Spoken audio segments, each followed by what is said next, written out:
مولانا محمد وعلى آله وصحبه أجمعين أما بعد. Bapak-bapak, para asatidzah, para hujjah, saudara-saudara sekalian, pertama-tama marilah bersama-sama kita panjatkan puji dan syukur kehadirat Allah Subhanahu wa taala. Pada malam hari ini kita dapat berkumpul bersama-sama dalam kerangka menghidupkan malam Lailatul Nisfi min Sya'ban, ya. Malam nisfu Sya'ban. Nisfu itu artinya separuh, setengah. Sya'ban setengah dalam bulan Sya'ban. Malam ini malam ke-15. Jadi mulai dari maghrib ini sampai besok subuh itu namanya malam Lailatul Nisfi min Sya'ban. Pada malam hari ini insyaallah kita akan bersama-sama berdoa kepada Allah Subhanahu wa taala. Kita mohon kepada Allah Subhanahu wa taala mudah-mudahan pada malam hari ini kita mendapatkan ampunan dari Allah Subhanahu wa taala. Kita akan berzikir dalam rangka menghidupkan malam nisfu Sya'ban ini dengan membaca Yasin, ya, dan membaca zikir-zikir lainnya. Ada beberapa waktu yang Allah Subhanahu wa taala berikan kelebihan. Ada waktu-waktu yang diberi kelebihan oleh Allah Subhanahu wa taala. Buka.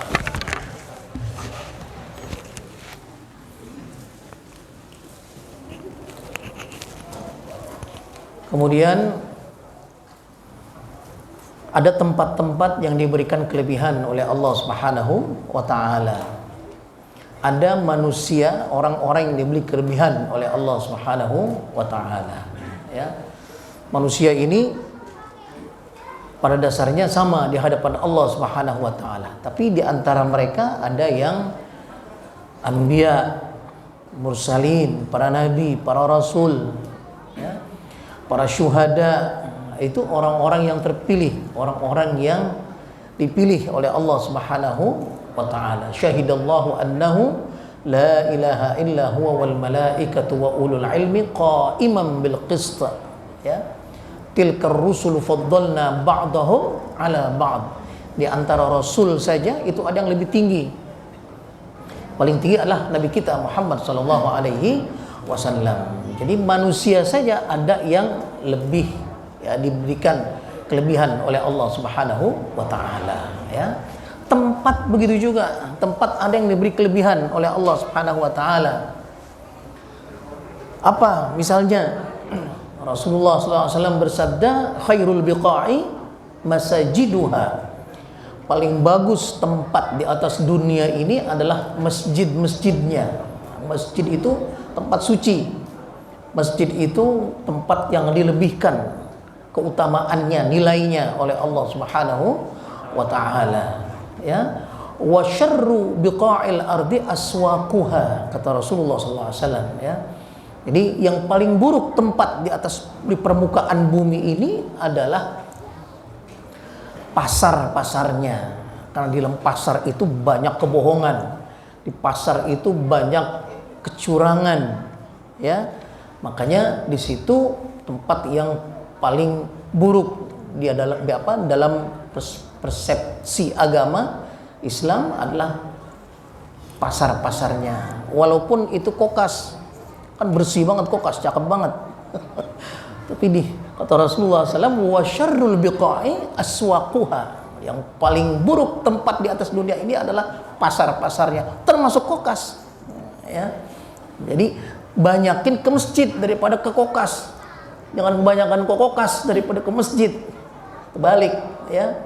Jadi tempat saja ada yang dilebihkan nilainya oleh Allah Subhanahu wa taala. Masjid, walaupun masjid itu paling mulia, ada lagi masjid yang lebih mulia lagi. Ya. La tushaddur rihalu illa ila thalathati masajid. Tidak dipersyaratkan, tidak didorong kita untuk datang ke masjid kecuali kepada 3 masjid yang sangat ditekankan kita untuk bisa hadir ke dalamnya, yaitu Masjidil Haram, wa Masjidil Nabawi, wa Masjidil Aqsa di Palestina. Masjidil Haram di Mekah, Masjid Nabawi di Madinah, dan Masjidil Aqsa di Palestina. Ya, kenapa? Sebab kata Rasulullah SAW, orang yang sholat di Masjidil Haram di Mekah, pahalanya atau nilainya 100.000 kali pahala orang yang sholat di tempat lain. Kemudian di Masjid Nabawi 1.000 kali, sedangkan di Masjidil Aqsa 500 kali. Ya, hadisnya hadis sahih. Ya, artinya tempat pun ada yang lebih afdol, ada yang lebih baik, ada yang lebih bernilai daripada tempat-tempat yang lain. Ya, begitu juga waktu. Waktu itu ada juga, ya. Waktu setahun ada 12 bulan, ya. Allah berfirman dalam Al-Qur'an, "Inna iddatasy-syuhuri 'indallahi 12 syahran fi kitabillah yauma khalaqas samawati wal ard minha arba'atun hurum."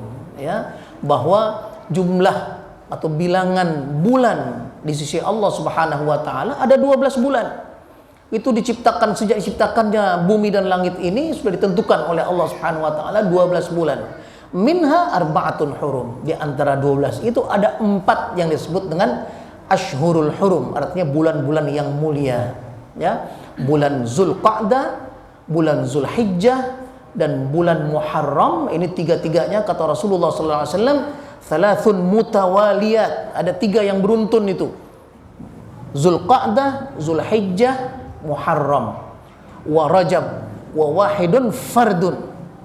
Satu yang tersisih, yang jauh, yaitu bulan Rajab kemarin. Itu Ashhurul Hurum namanya, ya. Dalam Ashhurul Hurum tersebut semua amal ibadah kita dilipat gandakan pahalanya, ya. Namun dalam waktu yang sama juga apabila ada dosa-dosa yang kita lakukan pada Ashhurul Hurum tersebut, dilipat gandakan dosanya, ya. Jadi ada waktu-waktu yang juga diberikan kelebihan oleh Allah Subhanahu wa taala, ya. Nanti ada bulan Ramadan. Nah, bulan Ramadan ini juga adalah bulan yang diberikan kelebihan oleh Allah Subhanahu wa taala. Kenapa? Karena di dalamnya turunnya Al-Qur'an. Syahrul Ramadan alladzi unzila fihil Qur'an. Dari dalam setahun itu ada beberapa bulan yang dilebihkan nilainya oleh Allah Subhanahu wa taala, ya. Dalam 1 minggu ada yang dilebihkan, yaitu malam Jumat, hari Jumat. Disebutkan yaumul Jum'ah sayyidul ayyam. Pada hari Jumat itu adalah dia sebagai pimpinan dari hari-hari yang lain. Makanya malam Jumat itu punya nilai tersendiri. Disunnahkan kita banyak beribadah pada malam Jumat, disunnahkan kita banyak beribadah pada hari Jumatnya, karena punya nilai tersendiri dia, malam Jumat dan hari Jumat tersebut, ya. Dalam satu hari ada juga waktu-waktu yang diberikan, yang dilebihkan oleh Allah Subhanahu wa taala. Kapan? Yaitu pada 1/3 terakhir malam, ya, thuluthul akhir minal lail, 1/3 malam terakhir antara jam 2 sampai subuh. Itu waktu-waktu yang sangat dipilih oleh Allah Subhanahu wa taala kepada hambanya untuk beribadah, ya. Jangan semuanya dipakai bakal tidur. Sisihkan 1/3 terakhirnya adalah untuk kita beribadah kepada Allah Subhanahu wa taala. Di situ Rasulullah SAW bersabda, yanzilu ila sama'id dunya, yanzilullahu subhanahu wa ta'ala ila sama'id dunya fi thuluthil akhir minal lail. Allah Subhanahu wa ta'ala turun ke dunia ini pada 1/3 terakhir dari setiap malam tersebut. Bukan turun seperti turunnya manusia, tidak, ya. Maksudnya adalah di situ Allah membuka pintu seluas-luasnya bagi orang yang minta pertolongan, bagi orang yang meminta istighfar, meminta ampun dan lain sebagainya. Di sulusul akhir terakhir itu Allah Subhanahu wa taala membuka dengan seluas-luasnya, ya. Nah, di antaranya yang lain lagi adalah dalam setahun itu ada yang dilebihkan malamnya, ada malam Lailatul Qadar. Lailatul Qadar. Lailatul Qadri khairum min alfi syahr. Lailatul Qadar itu nilainya lebih dari 1000 bulan. 1000 bulan itu 82 tahun sampai 83 tahun. Barang siapa yang beribadah pada malam hari itu seakan-akan dia beribadah sama 83 tahun. Ya. Kalau seumur hidup kita nemuin 10 aja, 830. Seakan-akan kita beribadah 830 tahun. Nah, Lailatul Qadar itu tinggal dikit lagi. Ya, nggak tinggal 2 minggu lagi masuk bulan Ramadan. Di situ ada Lailatul Qadar, ya. Kita betul-betul niat kepada Allah Subhanahu wa taala, mudah-mudahan kita dapat mengalami atau mendapatkan Lailatul Qadar tersebut, kita dalam keadaan beribadah kepada Allah Subhanahu wa taala, ya. Pada malam hari ini namanya Lailatul Nisfi min Sya'ban, artinya malam nisfu Sya'ban. Ada beberapa hadis Rasulullah sallallahu alaihi wasallam, ya, yang menjelaskan kelebihan dari malam nisfu Sya'ban tersebut. Di antaranya adalah yattali'u Allah Subhanahu wa taala ila bani Adam fi lailatin nisfi min Sya'ban, ya, fayaqulu hal min mustaghfirin fa'aghfirlah wa hal min mustarziqin fa'arzuqah wa hal min sa'ilin fa'u'tiyah. Allah berfirman, dalam malam nisfu Sya'ban ini, adakah di antara hambaku yang ingin meminta ampun, aku akan ampuni pada malam hari ini, ya. Adakah di antara mereka yang meminta rizki, aku akan berikan rizki pada malam hari ini. Adakah di antara mereka yang meminta sesuatu, aku akan berikan pada malam hari ini. Ini begitu mulianya pada malam hari ini, ya. Dalam hadis lain disebutkan bahwa innallaha yaghfiru dzunubal 'abdi fi hadhihi lailati, ya, aktsara min sya'ri bani kalb, bahwa Allah Subhanahu wa taala memberikan ampunan kepada hambanya lebih banyak dari bilangan dari jumlah bulu kambingnya Bani Kalb. Dulu di mana di Mekah ada apa namanya? Ada kelompok, ya, kabilah namanya kabilah Bani Kalb. Itu kabilah tersebut kabilah yang paling banyak punya kambing. Kambingnya ribuan. Kalau satu kambing kira-kira berapa bulunya? Saya pernah ngitung bulu kambing. Berapa bulunya satu kambing? Kalau ada 1000 kambing, berapa banyak bulunya, ya? Nah, dalam hadis disebutkan bahwa Rasulullah Subhanahu wa taala mengampuni pada malam hari ini, ya, lebih banyak dari jumlah bulu kambing-kambing Bani Kalb pada waktu itu, ya. Jadi ini perumpamaan ini ataupun bilangan ini bukan berarti tepat pas-pasan berapa ribu, enggak. Maksudnya adalah sebanyak apapun dosa orang pada malam hari ini, bila dia benar-benar minta ampun kembali kepada Allah Subhanahu wa taala, itu akan diampuni oleh Allah Subhanahu wa taala. Jangan ada orang yang punya perasaan putus asa pada malam hari ini, ya. Wala tayasu mir rahmatillah, jangan pernah berputus asa dengan rahmat Allah Subhanahu wa taala, ya. Nah, pada malam hari ini kita akan menghidupkan malam ini, ya. Para ulama, para salaf soleh dulu itu kalau mau menghidupkan malam-malam Lailatul Nisfi min Sya'ban itu, mereka sampai tidak tidur. Benar-benar dihidupkan dengan zikir, dengan baca Al-Qur'an, dengan baca salawat, dengan lain-lain sebagainya, ya. Kita guru-guru kita, orang tua-tua kita, ulama kita dulu, ya, kalau dibiarin aja pada baca di rumah masing-masing, kadang-kadang lalai, ya. Baru baca sedikit, ya, udah panas pantatnya, ya. Baca Quran baru selembar juga udah malas, apalagi kalau ada televisi di rumah, ya, udah keingetannya ke sinetron aja, dan baru sedikit udah putus, ya. Maka dikumpulkanlah oleh guru-guru kita semua di masjid pada malam ini untuk, ya, paling tidak dari maghrib sampai isya kita bisa menghidupkan malam Lailatul Nisfi min Sya'ban ini dengan zikir kepada Allah Subhanahu wa taala, ya. Sebenarnya bebas, boleh apa aja, boleh zikir, boleh salawat, boleh baca Quran, boleh segala macam, ya. Cuman orang tua kita supaya gampang lah, supaya bersama-sama, ya, supaya seragam, ayo kita baca Yasin bareng-bareng. Yasin kan banyak pada yang bisa, ya. Kalau baca yang lain surah Kahfi kepanjangan, Ya, banyak yang nggak hafal, banyak yang nggak bisa bacanya. Maka disatukan oleh ulama kita baca Yasin aja dah, ya. Nah, Yasin kata Rasulullah SAW 5 quri'alah. Yasin itu adalah sebuah surah yang bagaimana niatnya. Kalau kita niatkan baca Yasin ya untuk minta ampun kepada Allah Subhanahu wa taala, diampuni dosa kita.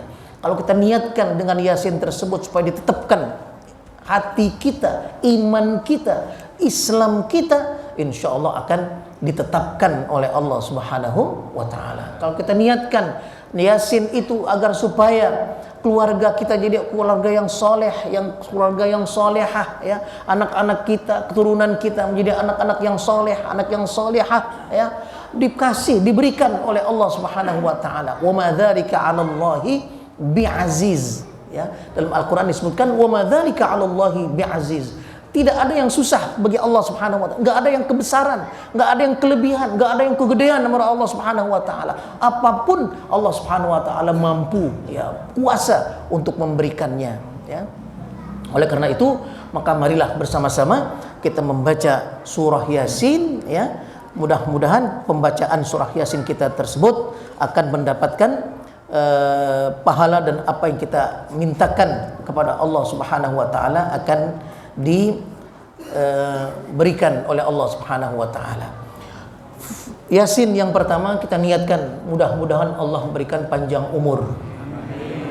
Ya, panjang umur itu bukan hanya sekedar umurnya yang panjang.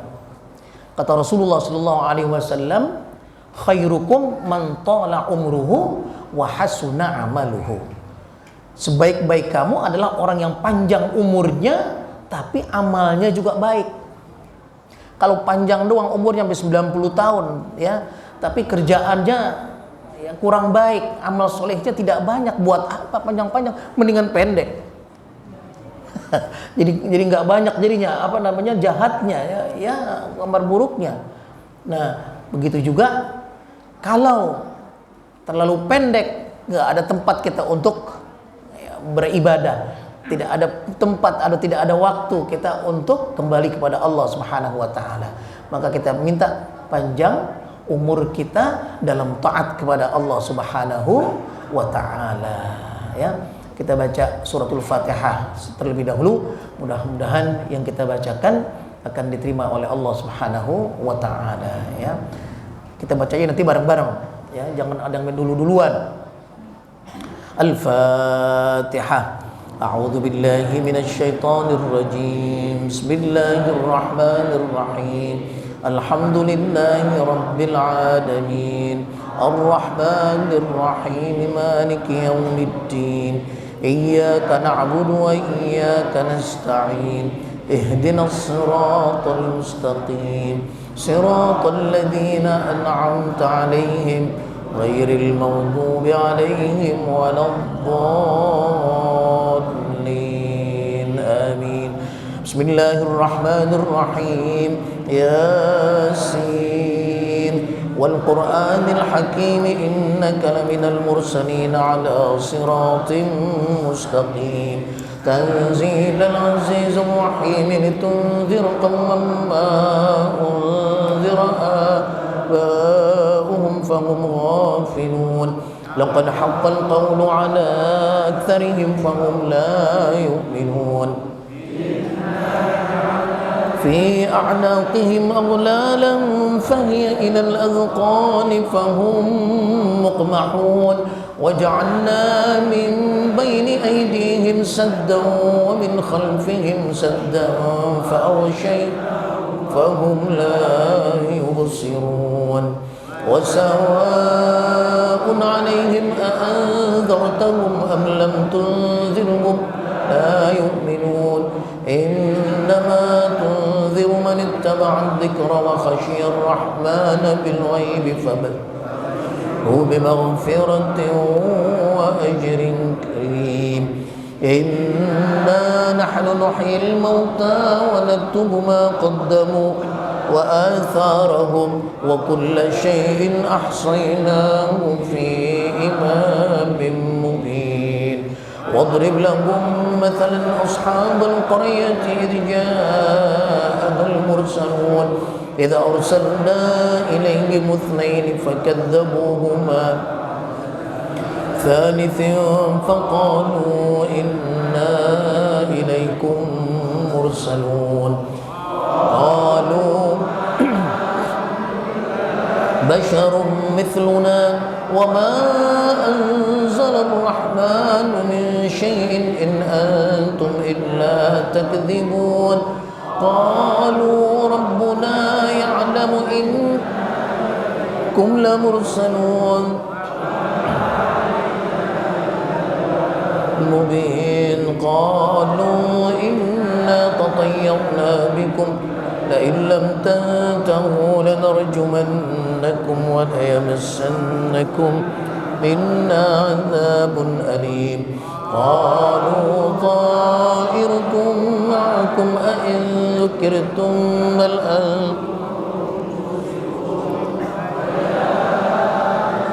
air mana satu lagi? Kelima. Yang ini buat minum saya mana?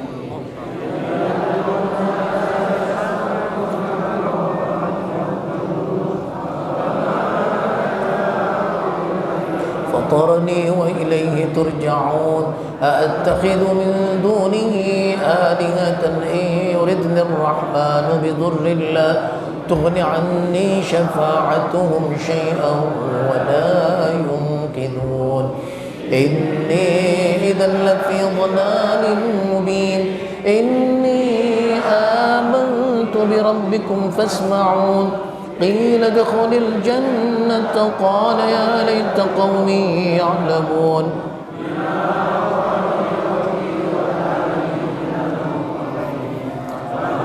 أنزلنا على قومه من جند من السماء وما كنا منزلين إن كانت إلا صيحة واحدة فإذا هم خامدون يا حسرة على العباد ما يأتيهم من رسول إلا كانوا به يستهزئون ألم يروا كم أهلكنا قبلهم من القرون أنهم إليهم لا يرجعون وإن كل لما جميع لدينا محضرون وآية لهم الأرض الميتة أحييناها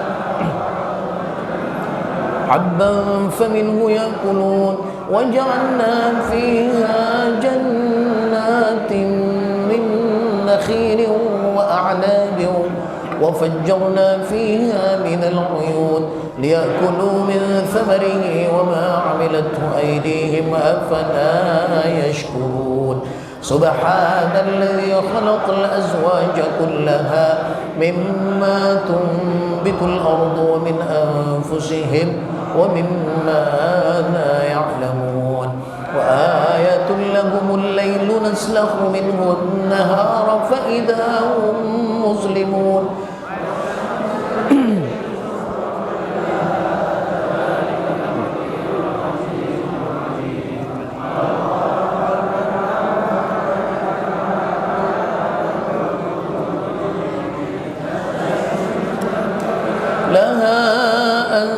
تدرك القمر ولا الليل سابق النهار وكل في فلك يسبحون وآية لهم أنا حملنا ذريتهم في الفلك المشحون وخلقنا لهم من مثله ما يركبون وإن نشأ نغرقهم فلا صريخ لهم ولا هم ينقذون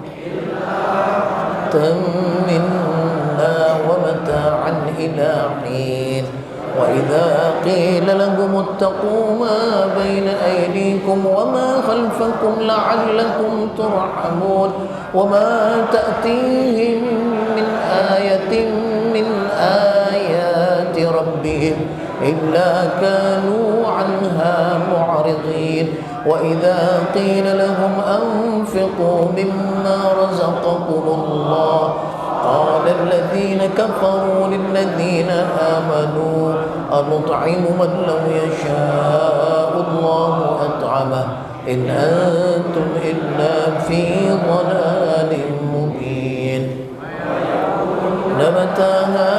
الوعد إن كنتم صادقين ما ينظرون إلا صيحة واحدة تأخذهم وهم فلا يستطيعون توصية ولا إلى أهلهم يرجعون ونفخ في الصور فإذا هم من الأجداث إلى ربهم ينسلون قالوا يا ويلنا من بعثنا من مرقدنا هذا ما وعد الرحمن وصدق المرسلون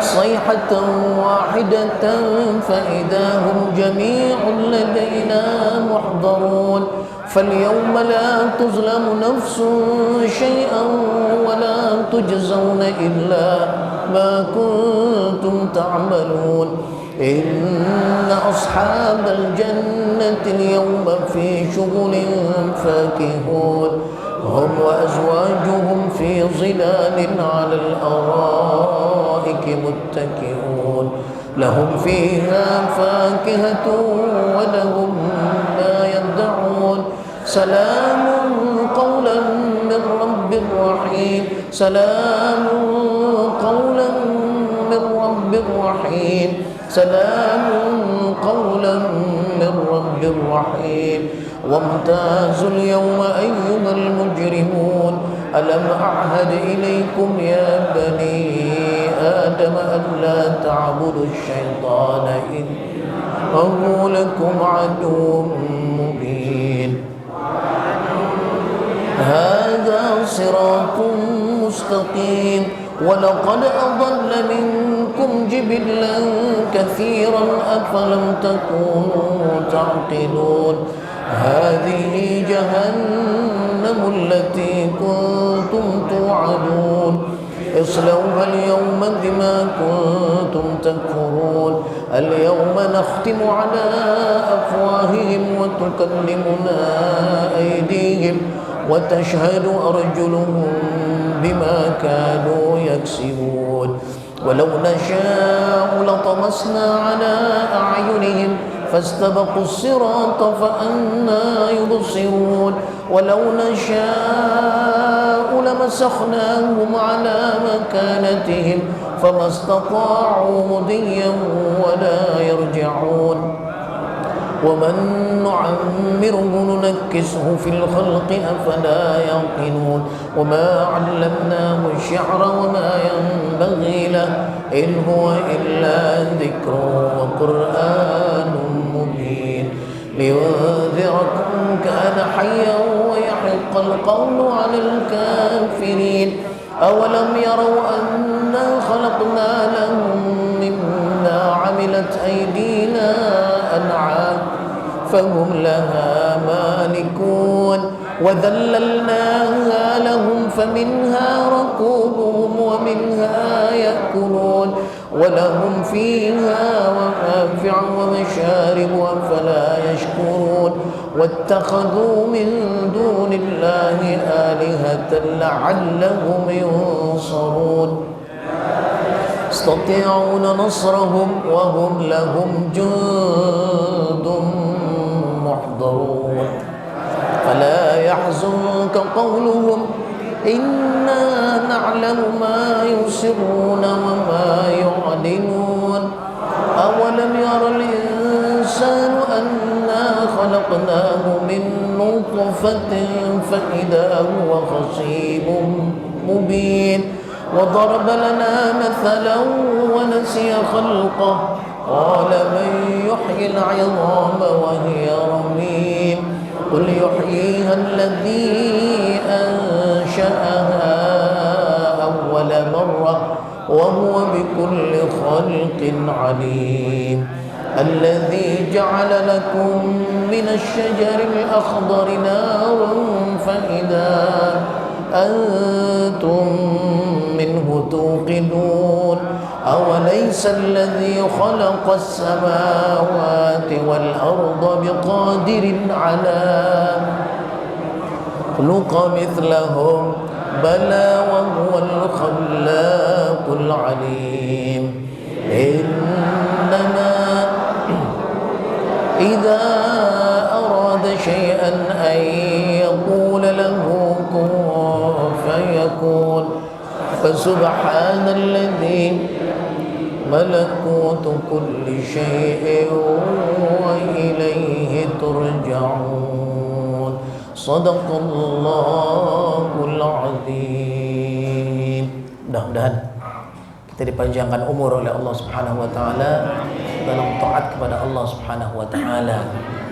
Kalaupun tidak dipanjangkan umur kita, ya kita minta diberikan keberkahan dalam umur kita, ya. Artinya keberkahan dalam umur, walaupun umurnya pendek tapi penuh dengan amal ibadah yang diterima oleh Allah Subhanahu wa taala. Imam Nawawi itu umurnya cuma 40 tahun. Ya, kitabnya karangannya itu ratusan. Sampai sekarang bukunya kitabnya kita masih baca, Riyadhus Shalihin, ya. Usianya cuma 40 tahun. Ya, kita udah banyak lebih 60 tahun ini, ya. Udah ada yang sampai 70 tahun. Ya, mudah-mudahan ya, walaupun tidak panjang umur kita, tidak seperti ya kaum Nabi Nuh yang sampai 950 tahun, tapi umur kita banyak bonusnya dari Allah Subhanahu wa taala, ya. Bapak Ibu sekalian yang berbahagia, suatu ketika Rasulullah sallallahu alaihi wasallam, Sayyidah Aisyah malam-malam mendusin dari tidurnya. Dia cari-cari, Rasulullah nggak ada. Ya, mana Rasulullah? Kok nggak ada? Ya. Sampai akhirnya beliau mendapatkan Rasulullah sedang sujud, ya, di sebelah tempat tidurnya, sujud. Ditungguin sujudnya kok lama banget, nggak bangun-bangun. Sampai-sampai beliau, Sayyidah Aisyah itu sampai merasa bahwa ya Allah, jangan-jangan Rasulullah meninggal nih. Ya, karena saking panjangnya sujudnya, ya, sampai akhirnya Rasulullah Sayyidah Aisyah deketin Rasulullah, dipegang tangannya kan di apa? Ya, Rasulullah bergerak. Oh, berarti nggak meninggal. Saking panjangnya tuh sujudnya Rasulullah, ya. Nah, setelah Rasulullah selesai sholat, ya, Rasulullah bertanya, ya Aisyah, kenapa tadi kamu ya colek saya? Ya, apakah kamu ya takut bahwa saya sudah meninggal? Rasulullah tahu nih kayaknya ya, nyolek saya ini karena mungkin perkiraan Sayyidah Aisyah meninggal kali begitu, ya. Kata Sayyidah Aisyah, ya, iya ya Rasulullah, saya takut karena begitu lamanya sujud engkau, ya, tadi itu nggak biasanya. Ya. Kemudian Rasulullah selalu berkata, kamu tidak tahu memang malam ini malam apa? Ya. Kata Rasulullah, hadhihi lailatun nisfi min Sya'ban. Malam ini adalah malam separuh dari bulan Sya'ban, nisfu Sya'ban. Ya. Pada hari ini Allah Subhanahu wa taala akan mengampuni dosa-dosa orang yang meminta ampun kepada Allah Subhanahu wa taala. Dan pada malam hari ini, kata Rasulullah SAW, ya, adalah malam di mana semua takdir kita itu ya dikaji ulang. Ya, dikaji ulang, ya, artinya bagi orang yang pada malam hari ini ingin, ya, kemudian takdirnya dirubah, ya, yang tadinya kurang senang menjadi senang, yang tadinya ya banyak maksiat yang menjadi soleh, ya, itu dapat pada malam hari ini akan mendapatkan keridhaan Allah Subhanahu wa taala, ya. Dalam ikhtilaf para ulama, ya, ada ulama yang mengatakan nggak bisa, takdir udah nggak bisa dirubah-rubah. Dari umur 4 bulan kita ditiup nyawa kita dalam rahim itu ditentukan udah kapan meninggalnya, siapa jodohnya, berapa rezekinya, apa segala macam, tidak bisa dirubah-rubah, ya. Tapi ada ulama yang mengatakan tidak, kalau Allah mengkehendaki bisa saja. Allah kan Maha Kuasa, ya. Bahkan di dalam banyak di dalam Al-Qur'annya ada fihi yufraqu kullu amrin hakim. Ya, kemudian di malam itu Allah bisa merubahnya. Bahkan ada ayat yang lain, ya, yang mengatakan bahwa innallaha la yughayyiru ma biqaumin hatta yughayyiru ma bi anfusihim. Allah tidak akan merubah nasib seseorang kecuali dia sendiri yang mau merubah nasibnya. Artinya bisa dirubah nasib, ya. Nah, jadi kita mohon kepada Allah Subhanahu wa taala, kalaupun ya misalnya takdir kita ya kurang bagus, kurang baik, kita mohon malam ini mudah-mudahan dijadikan takdir yang baik. Amin ya rabbal alamin. Malam ini kita baca lagi surat Yasin yang sekali lagi dengan niat mudah-mudahan Allah berikan rezeki kita yang banyak. Kurang kencang aminnya. Minta rezeki yang banyak. Yang halal. Ya, banyak doang kalau halal bahaya buat kita, ya. Ya, yang banyak dan yang halal, ya. Kalau saya usulkan, saya sarankan jangan yang banyak. Yang pas-pasan aja. Yang pas-pasan. Ya, pas mau beli rumah ada. Pas mau ganti motor ada. Pas mau ganti mobil ada. Pas mau sekolah ada, tuh namanya pas-pasan, ya. Lebih enak daripada dikasih banyak ratusan miliar ada di rekening, ada di tanah berhektar-hektar, ya, ribuan hektar, ya. Kalau jadi IKN, kalau kagak ya kan, segitu banyaknya belum tentu rezeki kita. Rezeki kita itu kata Imam Sya'rawi, Mutawalli Sya'rawi, rezeki kita tuh yang kita makan. Yang kita makan menjadi daging, menjadi tenaga, itu rezeki kita. Artinya rezeki kita, orang miskin, orang kaya sama. Orang miskin minum makannya sepiring, emang orang kaya 10 piring? Enggak, tetap sepiring-sepiring juga. Minumnya segelas, emang dia minumnya 100 gelas, setong? Kagak, orang kaya minumnya segelas juga, itu juga. Ya. Selainnya apa yang segitu banyaknya? Titipan. Ya, kalau dia meninggal sekarang nih uang segitu banyaknya buat ahli warisnya, bukan punya dia. Ya, kalau nggak sengketa tanahnya. Kalau tanahnya sengketa, ya, buat pengacara yang banyakan. Dia dapatnya sedikit. Ya, jadi kita minta mudah-mudahan Allah Subhanahu wa taala berikan rezeki kalaupun banyak tapi berkah. Amin. Ya, halal, ya. Kalaupun tidak banyak, ya, yang pas-pasan. Pas mau ngapain aja ada. Ya. Amin ya rabbal alamin. Al-Fatihah. Syaitanir rajim. Bismillahirrahmanirrahim. Alhamdulillahi rabbil alamin. Arrahmanir rahim. Maliki yaumiddin. Iyyaka na'budu wa iyyaka nasta'in. Ihdinas siratal mustaqim. Siratal ladzina an'amta 'alaihim ghairil maghdubi 'alaihim waladdallin. Amin. Bismillahirrahmanirrahim. Yasin. Innaka laminal mursalin 'ala siratin mustaqim. تنزيل العزيز الرحيم لتنذر قوما ما أنذر آباؤهم فهم غافلون لقد حق القول على أكثرهم فهم لا يؤمنون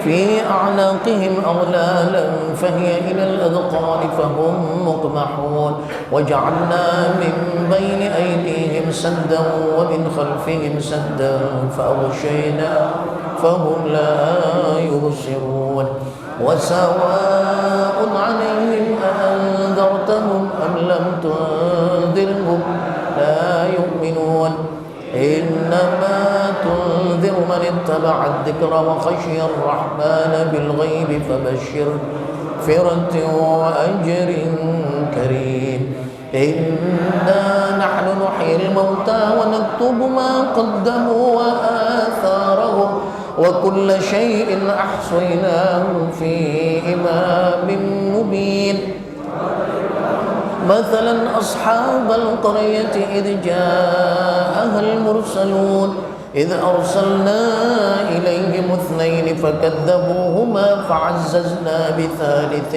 فقالوا إنا إليكم مرسلون قالوا ما أنتم إلا بشر مثلنا وما أنزل الرحمن من شيء إن أنتم إلا تكذبون قالوا ربنا يعلم إنا إليكم لمرسلون وما علينا إلا البلاغ المبين قالوا إنا تطيرنا بكم يمنكم وليمسنكم منا عذاب أليم قالوا طائركم معكم أئن ذكرتم بل أنتم قوم مسرفون وجاء من أقصى المدينة رجل يسعى قال يا قوم اتبعوا المرسلين اتبعوا من لا يسألكم أجرا وهم مهتدون وما لي لا أعبد الذي فطرني وإليه ترجعون أأتخذ من دونه آلهة إن يردني الرحمن بضر الله عني شفاعتهم شيئا ولا ينقذون إني إذا لفي ضلال مبين إني آمنتم قال يا ليت قومي يعلمون بما غفر لي ربي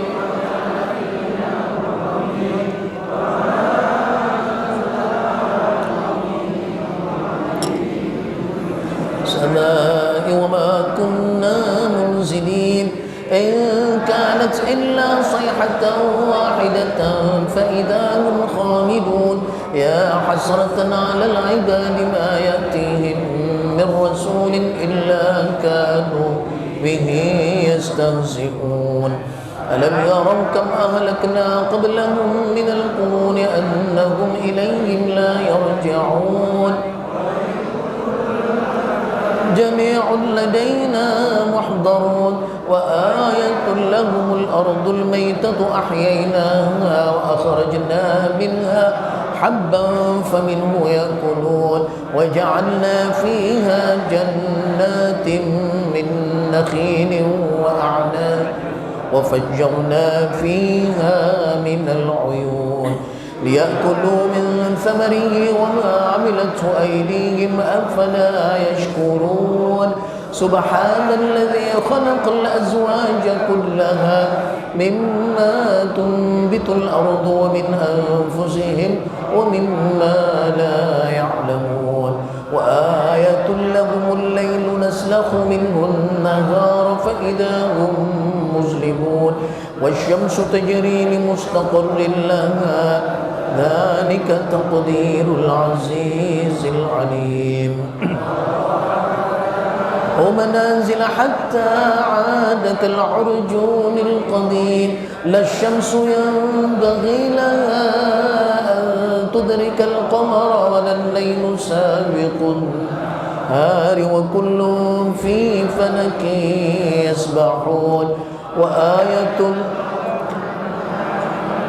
ذريتهم في الفلك المشحون وخلقنا لهم من مثله ما يركبون وإن نشأ نغرقهم فلا صريخ لهم ولا هم ينقذون إلا رحمة منا ومتاعا إلى حين وإذا قيل لهم اتقوا ما بين أيديكم وما خلفكم لعلكم ترحمون وما تأتيهم من آية من آيات ربهم إلا كانوا عنها معرضين قيل لهم أنفقوا مما رزقكم الله قال الذين كفروا للذين آمنوا أنطعم من لو يشاء الله أطعمه إن أنتم إلا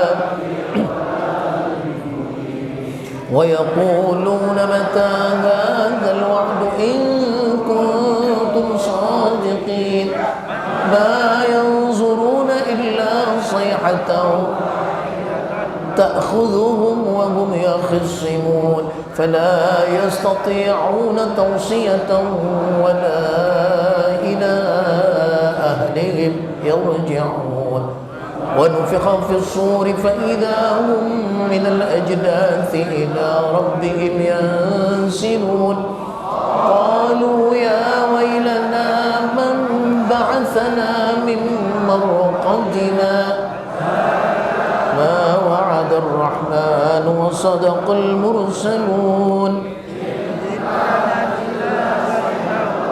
حدة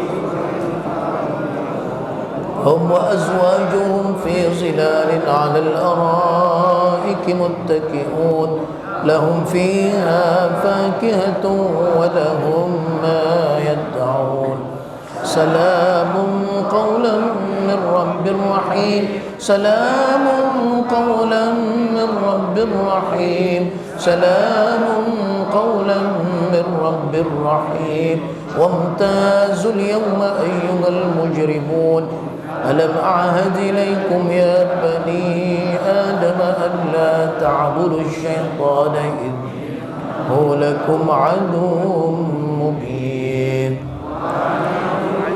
هذا صراط مستقيم ولقد أضل منكم جبلا كثيرا أفلم تكونوا تعقلون هذه جهنم التي كنتم توعدون تصلوها اليوم بما كنتم تكفرون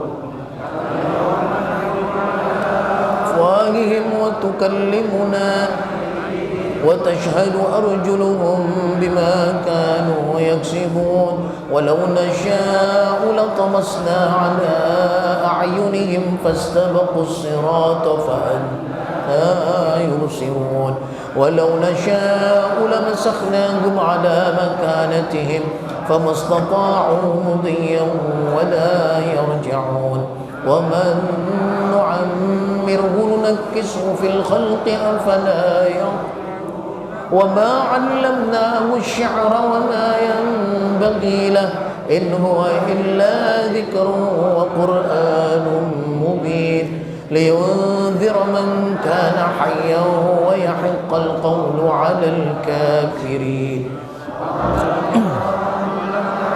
نالهم مما عملت أيدينا أنعاما فهم لها مالكون وذللناها لهم فمنها ركوبهم ومنها يأكلون ولهم فيها منافع ومشارب أفلا يشكرون واتخذوا من دون الله آلهة لعلهم ينصرون لا يستطيعون نصرهم وهم لهم جند محضرون فقولهم إنا نعلم ما يسرون وما يعلنون أولم يرى الإنسان أنا خلقناه من نطفة هو خصم مبين وضرب لنا مثلا ونسي خلقه قال من يحيي العظام وهي رميم قل يحييها الذي أنشأها أول مرة وهو بكل خلق عليم الذي جعل لكم من الشجر الأخضر نارا فإذا أنتم منه توقدون أوليس الذي خلق السماوات والأرض بقادر على أن يخلق مثلهم بلى وهو الخلاق العليم إنما إذا أراد شيئا أن يقول له كن يكون فسبحان الذي بيده ملكوت كل شيء وإليه ترجعون صدق الله العظيم. Mudah-mudahan Allah berikan rezeki kita yang banyak, rezeki yang penuh keberkahan. Kalaupun tidak banyak, mudah-mudahan rezeki yang pas-pasan. Amin ya rabbal alamin. Ya, dan mudah-mudahan Allah ampuni segala dosa-dosa kita. Kata Rasulullah sallallahu alaihi wasallam, illa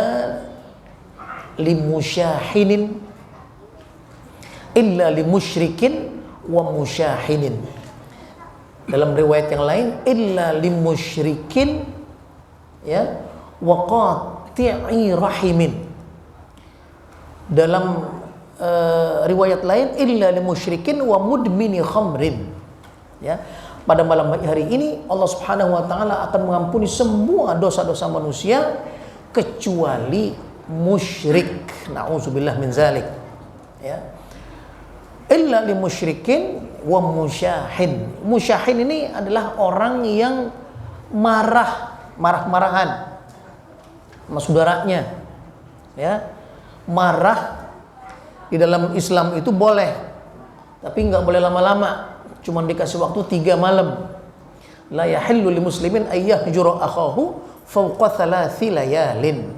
Ya, tidak halal artinya haram, nggak boleh seseorang itu marah kepada saudaranya lebih dari 3 malam. Ya. Ini ada orang yang marah sampai tahunan. Kagak lebaran. Ya, lebaran melengos sana, melengos sini. Ya. Masya Allah. Ini kata Allah, Rasulullah SAW bersabda, malam ini semua diampuni kecuali musyahid. Musyahid itu orang yang ngotot marah nggak mau baik. Ya, kalau belum langit nangkrep gua kagak maafin. Wah, kapan langit nangkrep? Ya, kalau nggak cium nih dengkul gua kagak maafin. Itu musyahid namanya itu. Orang yang kalau marah keterlaluan. Terlalu marahnya. Ya, apa sih salah kita di dunia ini kepada teman kita? Ya, cuman tanah sejengkal misalnya diributin. Tapi sejengkal kalau kali 10 meter banyak juga. Apalagi di Kuningan. Ya. Ya, tapi kalau dibandingkan dengan tanah di surga, itu bukan main, lebih banyak di surga, lebih berharga di surga. Ya, masa kita mempertahankan tanah yang segitu? Ya, kita lepaskan tanah di surga yang pahalanya begitu besar. Ya, dalam Al-Quran itu disebutkan tidak ada perintah untuk minta maaf. Dalam Al-Quran itu yang ada adalah perintah memberi maaf. Jadi kata Rasulullah SAW, yang paling baik orang adalah yang memberi maaf. Abda'uhum bis-salam. Orang yang mulai duluan beri salam, yang lebih duluan beri maaf, nggak pakai diminta. Itu yang paling baik. Biar kata dia yang salah. Supaya apa? Supaya akur. Ya. Ini kan bangsa kita supaya bersatu, jangan cuma jargonnya doang. Ya, harus benar-benar bersatu. Mulainya dari mana? Mulainya dari pribadi masing-masing, dari keluarga. Kalau keluarga aja pakai marah-marahan, kalau keluarga pakai tahunan kagak baik-baik, itu udah mana mau bisa bersatu negara kita, ya. Oleh karena itu, maka ada dalam riwayat yang lain, illa limusyrikin wa musyahidin, illa limusyrikin wa qati'i rahimin. Nah, orang musyrik ataupun yang qati' rahim. Qati' rahim yang memutuskan persaudaraan. Ya, kita diperintahkan untuk menyambung persaudaraan tersebut. Ya. Kata Rasulullah SAW, yang menyambung persaudaraan itu adalah antasila man qata'ak, adalah orang yang benar-benar menyambung yang tadinya udah putus. Artinya tadi itu, yang orang marah kita duluan yang meminta maaf, kita duluan yang datang, yang memaafkan, ya, yang kita duluan yang menyambung, itulah ya yang namanya silaturrahim. Ya.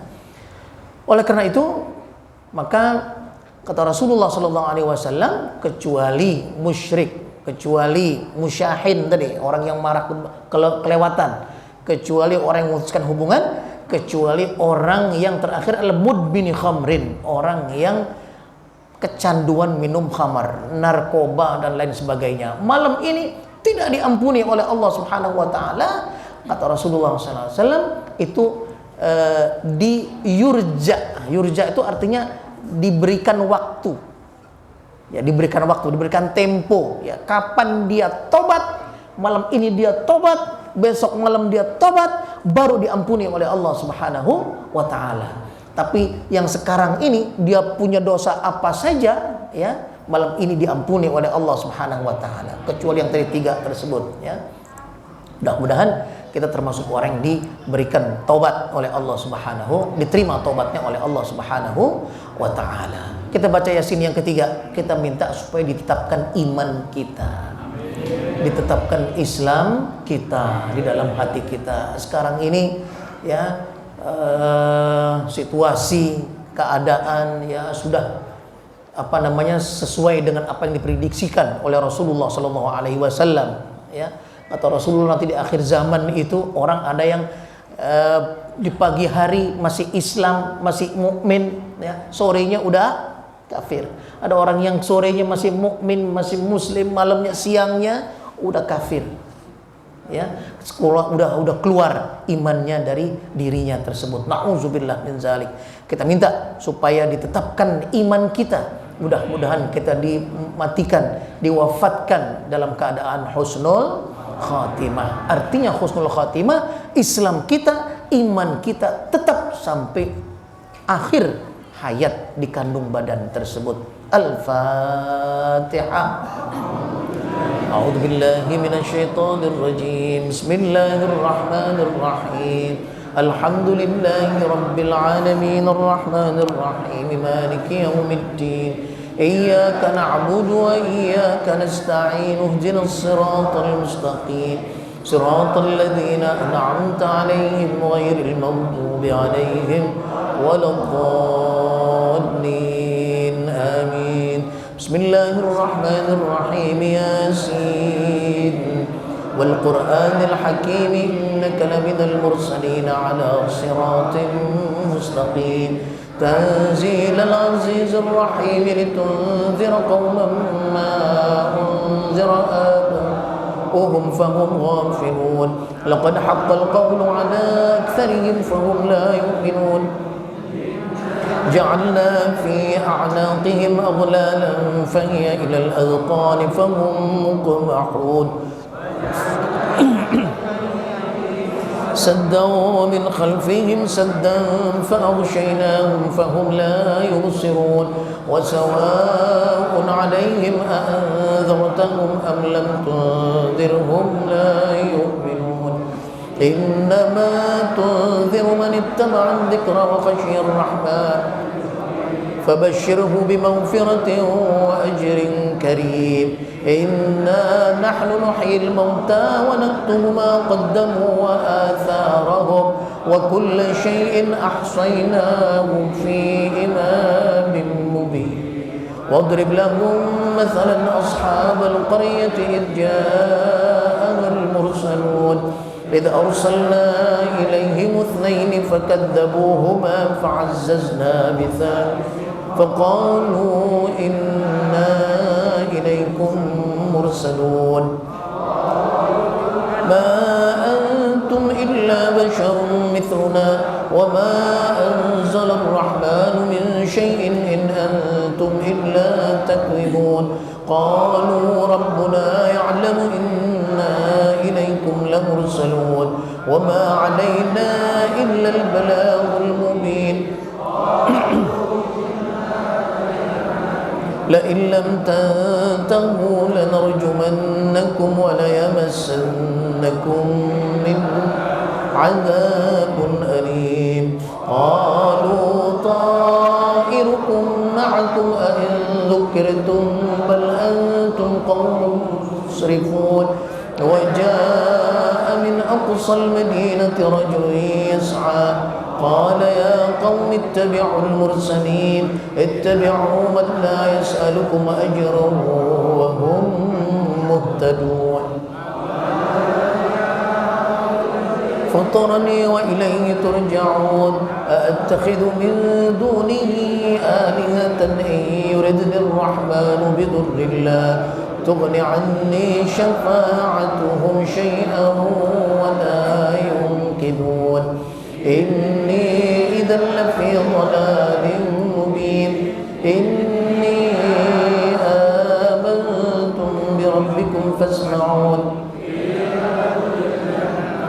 قال يا ليت قومي يعلمون بما غفر لي ربي وجعلني من المكرمين وما أنزلنا على قومه من بعده من جند من السماء وما كنا منزلين إن كانت إلا صيحة واحدة فإذا هم يا حسرة على العباد ما يأتيهم من رسول إلا كانوا يستهزئون ألم يروا كم أهلكنا قبلهم أنهم إليهم لا يرجعون وإن كل لما جميع لدينا محضرون وآية لهم الأرض الميتة أحييناها وأخرجنا منها حبا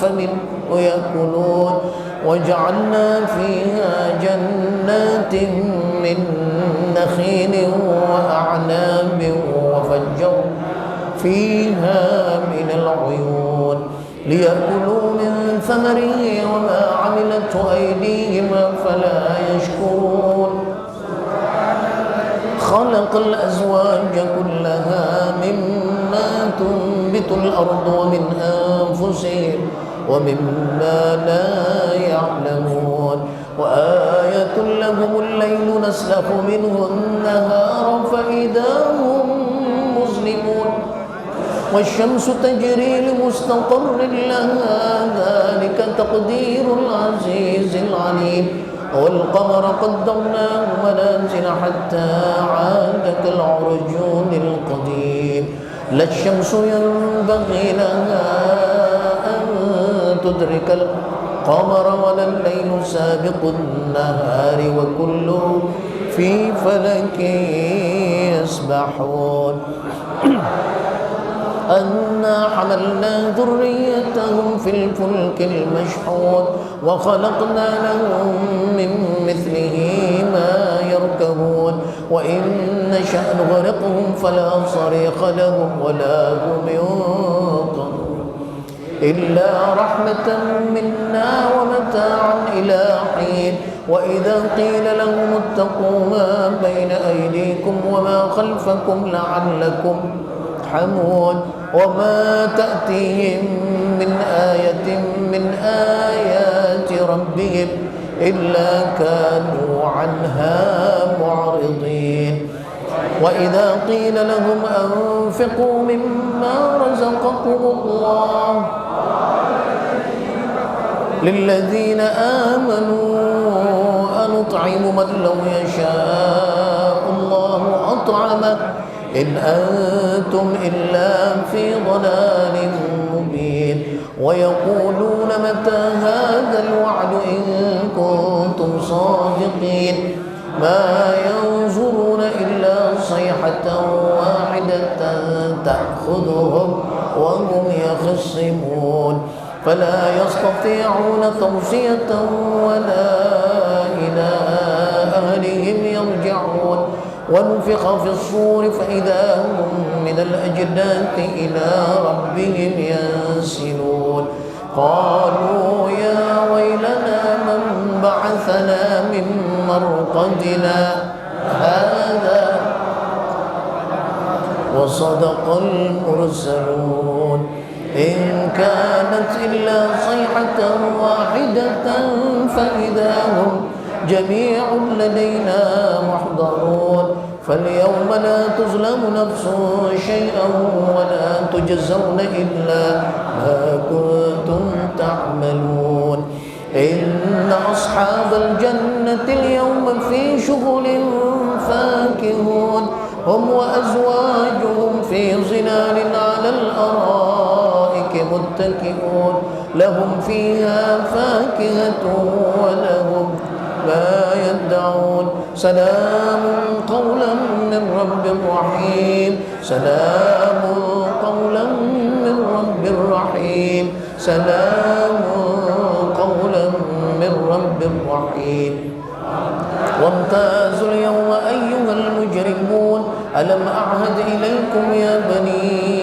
آدم أن لا تعبدوا الشيطان إنه لكم عدو مبين وأن اعبدوني هذا صراط مستقيم ولقد أضل منكم جبلا كثيرا أفلم تكونوا تعقلون هذه جهنم التي كنتم توعدون اصلوها اليوم بما كنتم تكفرون اليوم نختم على أفواههم وتكلمنا أيديهم وتشهد أرجلهم بما كانوا يكسبون ولو نشاء لطمسنا على أعينهم فاستبقوا الصراط فأنا يبصرون شاءوا لمسخناهم على مكانتهم فما استطاعوا مضيا وما يرجعون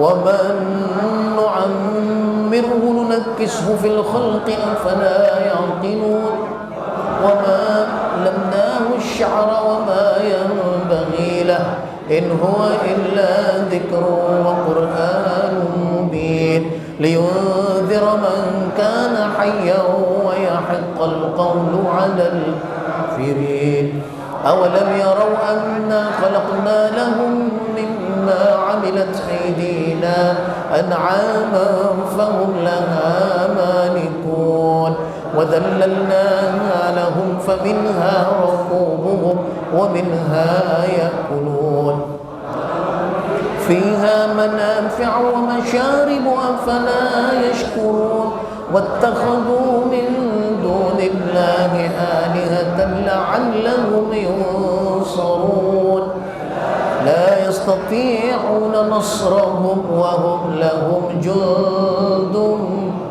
محضرون فلا يحزنك قولهم إنا نعلم ما يسرون وما يعلنون أولم ير الإنسان أنا خلقناه من نطفة فإذا خصيم مبين وضرب لنا مثلا ونسي خلقه قال من يحيي العظام وهي رميم ذي أنشأها أول مرة وهو بكل خلق عليم الذي جعل لكم من الشجر الأخضر نارا فإذا أنتم منه توقدون أوليس الذي خلق السماوات والأرض بقادر على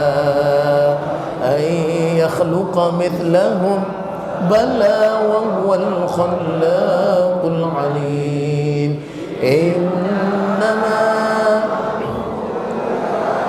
أراد شيئا أن يقول له كن فيكون فسبحان الذي بيده ملكوت كل شيء وإليه ترجعون صدق الله العظيم أعوذ بالله من الشيطان الرجيم بسم الله الرحمن الرحيم الحمد لله رب العالمين حمدا يوفي نعمه ويكافئ مزيده يا ربنا لك الحمد ولك الشكر كما ينبغي لجلال وجهك الكريم وعظيم سلطانك سبحانك لا نحصي ثناء عليك أنت كما أثنيت على نفسك فلك الحمد حتى ترضى ولك الحمد إذا رضيت ولك الحمد بعد الرضا اللهم صل على سيدنا محمد وعلى آل سيدنا محمد صلاة تغفر بها الذنوب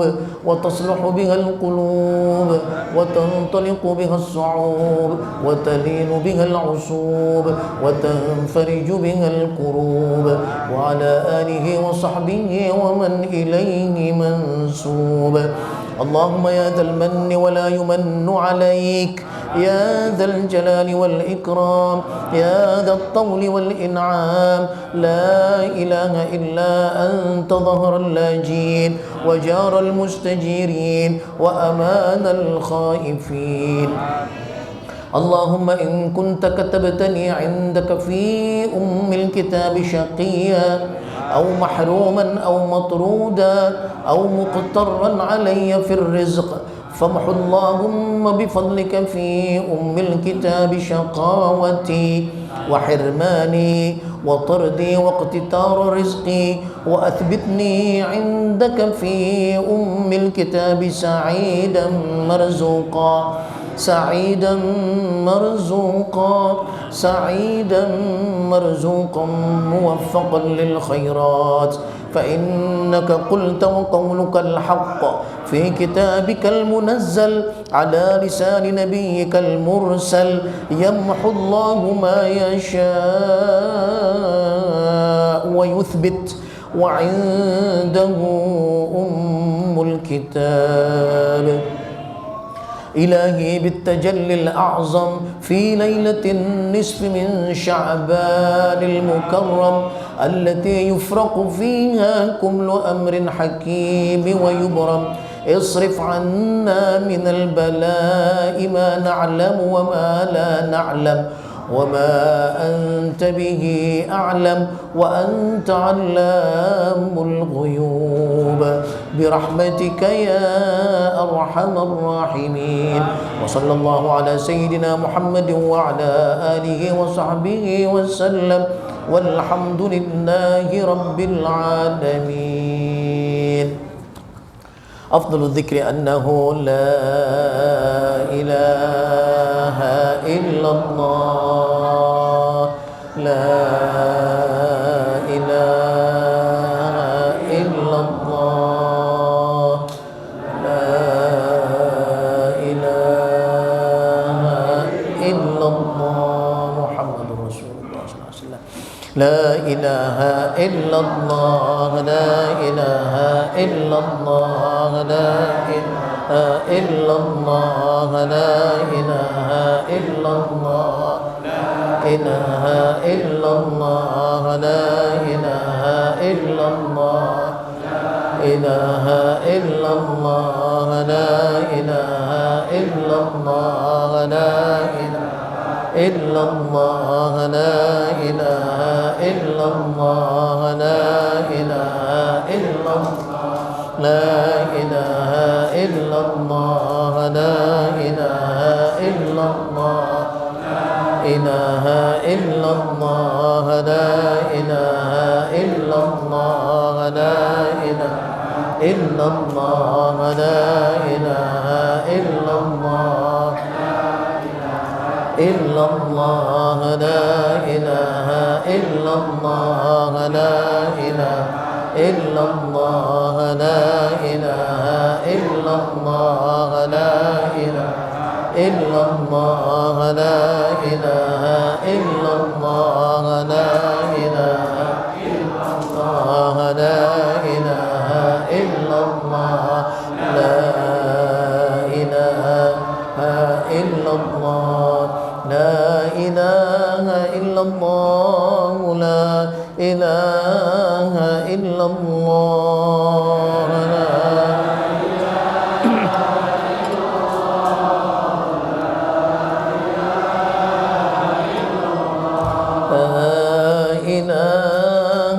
إلا الله لا إله إلا الله لا إله إلا الله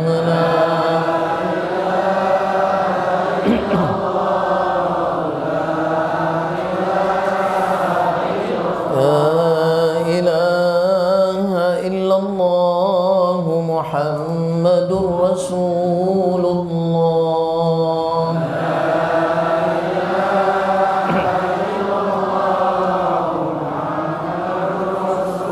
اللهم صل على سيدنا محمد اللهم صل عليه وسلم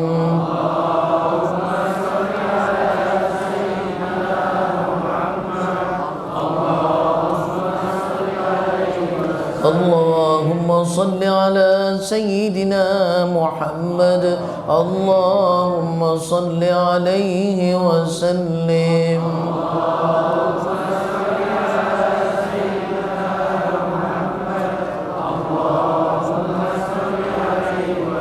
اللهم صل على سيدنا محمد يا رب صل عليه وسلم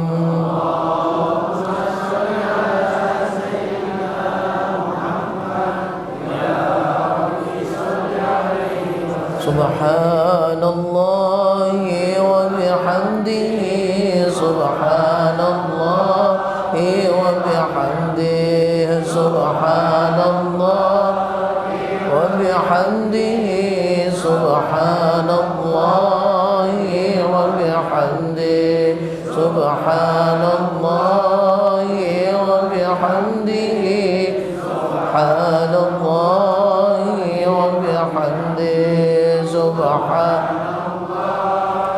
وبحمده سبحان الله وبحمده سبحان الله وبحمده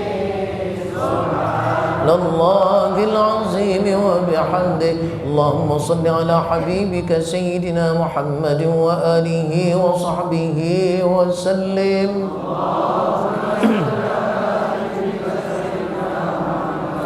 اللهم صل على حبيبك سيدنا محمد وآله وصحبه وسلم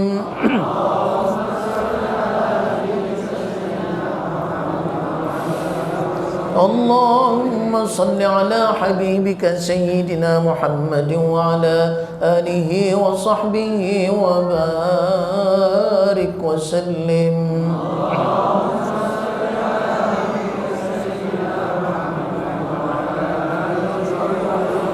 لا إله إلا الله محمد رسول الله صلى الله عليه وسلم كلمة حق عليها نحيا وعليها نموت وعليها وبها نبعث إن شاء الله تعالى من الآمنين برحمة الله وكرمه إن الله وملائكته يصلون على النبي يا أيها الذين آمنوا صلوا عليه وسلموا تسليما اللهم صل وسلم وبارك عليه بسم الله الرحمن الرحيم الحمد لله رب العالمين حمدا يوفي نعمه ويكافي مزيده يا ربنا لك الحمد ولك الشكر كما ينبغي لجلال وجهك الكريم وعظيم سلطانك اللهم صل على سيدنا محمد وعلى آل سيدنا محمد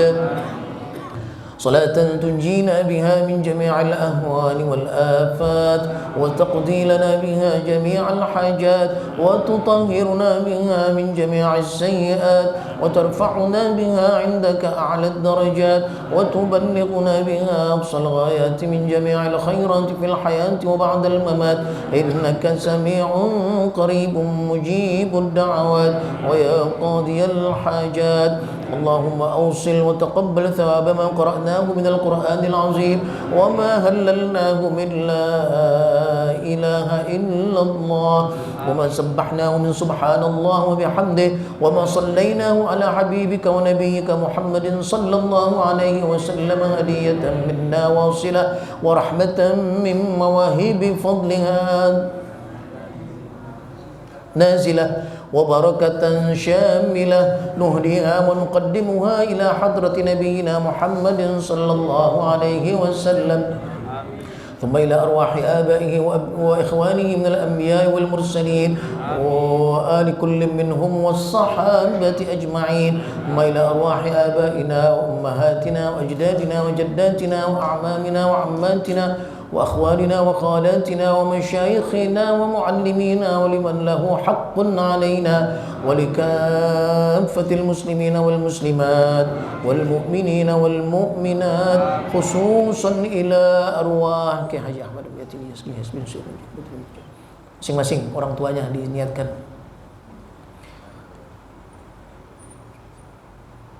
Jaharun Haji Hamid Tabrani.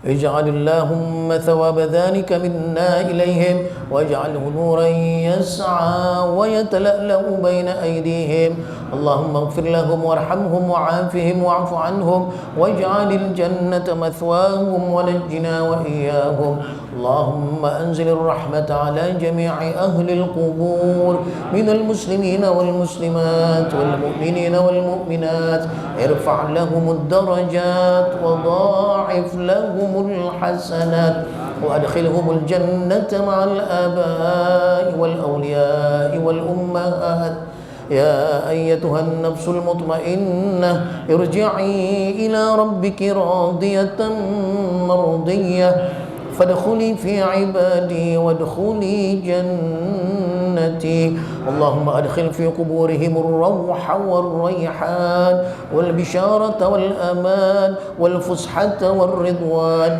بجوارك في رفيع الجنان يا حنان يا منان يا قديم الإحسان ربنا اغفر لنا ولإخواننا الذين سبقونا بالإيمان ولا تجعل في قلوبنا غلا للذين آمنوا ربنا إنك رؤوف رحيم ربنا